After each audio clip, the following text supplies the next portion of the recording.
like to welcome you to Wednesday. And my name's George Geary.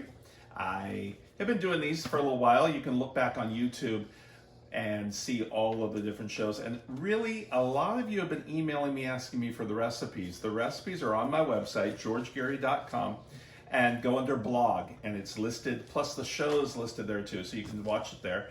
And I have a bunch of different information for you. But besides teaching here, this is the only place I'm teaching right now. But I write books. You can look for my books over Amazon. And my next one's coming out March 2nd, 2021. And I do food tours of Europe.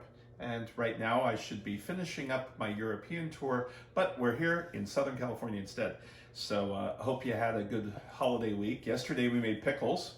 I finally put them in my pantry. I wish I had a storm cellar to put all this stuff because I like canning. And behind me I've got strawberry jam working. So I did blackberry last weekend and raspberry, and now I've got strawberry jam. Did limoncello a month before that. I've got all sorts of things planned. So we've today, we can't forget Neil. He is our cameraman. Don't do that. People will think we're having an earthquake, which we like to tell people outside of California that we have them every day so you guys don't come and visit because our state is packed enough. So, but I'm going to do something that I could have made a lot of money back in the day. Back in, I think, let me see what year it was, 1994.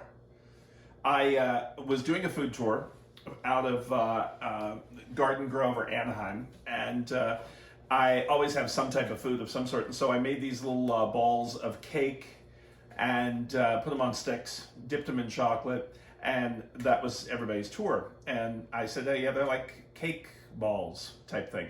Well, lo and behold, all these bakeries started from cupcakes to cake balls. Now nobody's doing really cake balls, but Starbucks still has them. My mom loves the chocolate ones. So I'm going to teach you how to do the cake balls, simple and easy. And it's more of the technique than anything. If you don't do the technique right, you'll mess them up. So, but it's not that hard to do the technique. Just do what I tell you. So first of all, 2 weeks ago, I did a birthday cake for my neighbor, and I made 7-inch round cakes, and I made an extra one because I didn't want, in case something happened.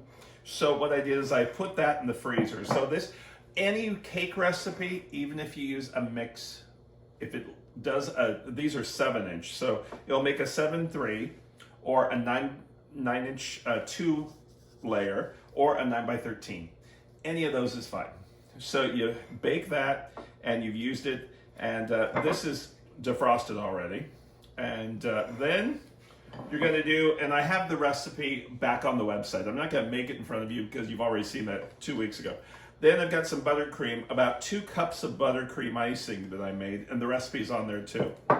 And all we do is we're going to put this, crumble it. This is why I have the gloves on, because we aren't baking this.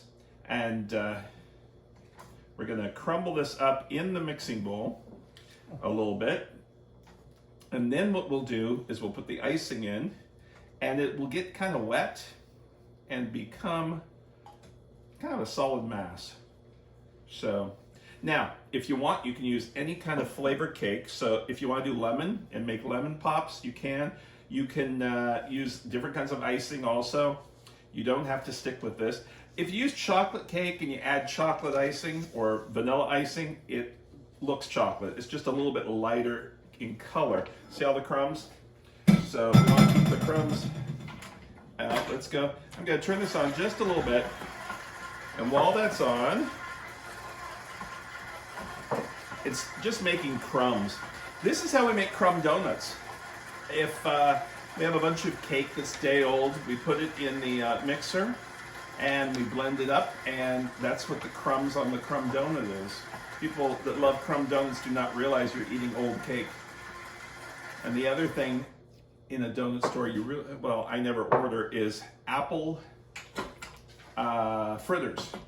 Those are made last in the bakery, and it's all the leftover dough because you disguise it with the apples.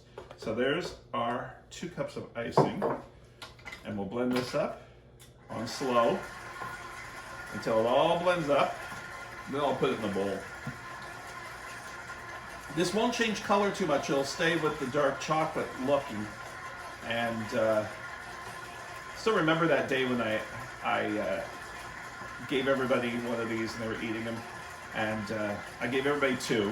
And then I heard them, well, don't we get another one? Well, when you have 50 people, that was 100. I had to make a double batch. This makes about, I'd say, I have to look. Did I tell you 60? No, 40.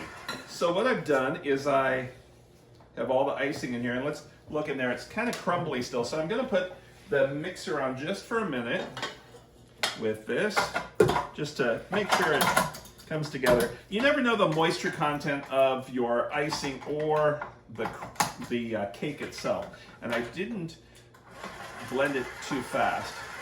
So as soon as it now starts cleaning the sides of the bowl is what, and you'll do a close-up of that and they can see how it looks. See how that is? Okay. Like ice cream. Huh? It's like ice cream. Ice cream? Chocolate ice cream, yeah. Or cookie dough, but it's cake pops filling. So we're gonna take this and see. Now, this is where one of my little things you gotta do. We're gonna use a scooper. Disher, they're called. Portioner, this is number 60. 60 means you get 60 of these scoops in a quart of ice cream or mashed potatoes. You gotta take the ball and roll it like that. So we want them to stay about that size. That's a good size. We'll do this to all of them. And then we're gonna place them. What I do first is I just do this. And then I will, see how it's chocolate looking? It doesn't matter if you use that white buttercream. Just like that. Then you'll roll them. And we're gonna put these in the freezer. They're gonna stay in the freezer for about an hour to firm up. After they firm up, we'll come back. So let me finish these up and we'll see you in a minute. All right, I just finished rolling them all into balls and I'm gonna put them in the freezer for, I think, about 20, 30 minutes. So until they're nice and hard, and we'll be back with them. All right, the round cake balls are already hardened up. I put them in the freezer. Now you need some popsicle sticks or sucker sticks. You can get these at a craft store. And I normally use real chocolate all the time, but with this, you want to use chocolate coating, which you can get in little bags, and they're called Candy Melts. And this is the dark chocolate one, semi-sweet chocolate compound. The reason for it is because if you use the regular chocolate, you're going to have to temper it, and that's a whole other world. So this tastes pretty good anyway, and this is what everybody does. Now, I took them and I put them over a double boiler and melted it. Now this is the part of the technique part that I said, do it and it'll work every time. So you're going to take your skewer, put it about a ½ an inch in to the chocolate, and then poke it into your ball like that. After you do them all, refrigerate them so that stick is firm inside the center. If not, if you decide just to start dipping them without doing this part, what will happen is when you take a bite into it, it's just gonna fall off the stick. So this way it stays on the stick the whole time. So now I want these to stay circular, so that's the other key, is you have a piece of styrofoam. When I come back with all these with their sticks in them, what I will do is I will dip them and then I will poke them into the styrofoam like that so they dry with the chocolate all on them. You'll see that. Otherwise, I call it the candy apple look, and you don't want that with a flat, a pool of chocolate. You want it to be circular, and then we'll put some jimmies on it and decorate them up. And these can be frozen for a while, about 3 weeks, and they'll be good. So we'll be back after I get all these with the sticks. Okay, I put the sticks in all of them. Still got my chocolate melted, and after I poke them, and then you can see that they hardened up. I'll keep them in the freezer or the fridge, just in case. And then you've got your styrofoam. Now what I do is I have it bang, bang, bang. It's exactly, you don't put the chocolate and go across this, because you'll get different things going on, and you don't want that. The other thing is I've got some jimmies of some sorts. So I've got little tiny, colorful balls. Whoops. And then, whoops. See, I like saying whoops. Doctors can't say that. I can. That's why I'm a pastry chef. Then we have red glitter. And then we have some circus little colors too. So what we'll do is I'll do a row of them, and then I'll put some sprinkles on. But before because I don't want the sprinkles to go all over the place. Now, the other thing is once I do one, I'm going to put the furthest area and make rows. Furthest area is how you do it. Okay? So let me do a couple first. Dip, and you're going to let the chocolate drip off as best you can. You're going to twirl it and then poke it. Now, yes, it's going to come over, but it's better to do that than have a whole thing stuck. And then after I get 3 of them, I'll put some sprinkles on it. So we make sure we got the whole thing. Now, if you don't let this excess off of it and then twirl it a little bit, and then don't put them right next to each other, make sure you got some room. Whoopsie. Poke them down in there so they don't move too much. And here's our third one. Then I'll put some sprinkle on.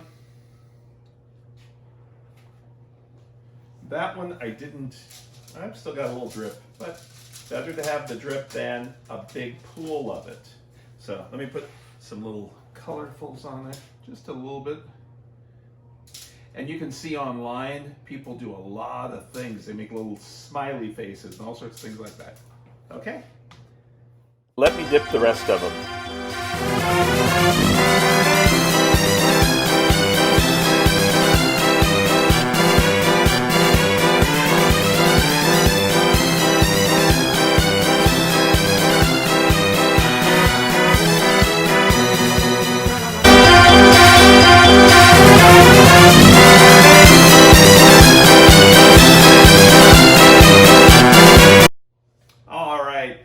Boy, I'm tired. You saw how fast I work. Anyway, here they are, already done. And after they harden up, you'll be able to touch each other, and they won't stick or anything like that. You can put these into a Ziploc baggie in the freezer for about 2 weeks without a problem. And that's why we're using the Melties instead of regular chocolate, because if it was regular chocolate, they'd bloom and you'd have weird coloring and everything like that. Make sure you get some sprinkles too. So here, I'm gonna do the rest, but there's our finished product in a nice glass. And let me taste one. So good. See, like that? And what's amazing, you go to that coffee place with the star, they're $2.25. Look how many I made out of one mix of the cake and a little bit of icing. Some time, that's all it takes. Take care, and we'll see you tomorrow. Have a good one.